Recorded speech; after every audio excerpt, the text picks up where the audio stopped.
খানাখন্দের কারণে ও সংস্কারের অভাবে দীর্ঘদিন যাবৎ দুর্ভোগ পোহাচ্ছে পঞ্চগড়ের স্থানীয় পৌর বাসিন্দা ও সাধারণ মানুষ সহ রাস্তা দিয়ে চলাচলরত বিভিন্ন যানবাহন। গুরুত্বপূর্ণ একটি সড়ক হওয়ার পরেও পাকা রাস্তার সংস্কারের অভাবে বেহাল দশায় সৃষ্টি হয়েছে জনদুর্ভোগ। বৈষম্য বিরোধী ছাত্র আন্দোলনের পর অন্তর্বর্তীকালীন সরকার গঠন হয় সড়কটি দিয়ে চলাচলরত মানুষের দুর্ভোগ কমাতে সংস্কারে নিজেরাই উদ্যোগ গ্রহণ করেছে স্থানীয় ছাত্র সমাজ।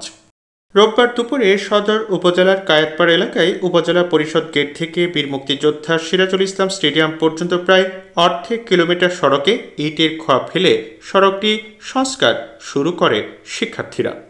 এ সময় শিক্ষার্থীরা বলেন, সকলের সহায়তায় আমরা শিক্ষার্থীরা নতুন করে দেশটাকে সাজাবো। এই যে রাস্তাঘাটগুলো সেগুলো পুরো অকেজ হয়ে আছে, দীর্ঘ 10 বছর ধরে কোনো কার্যক্রম হচ্ছে না।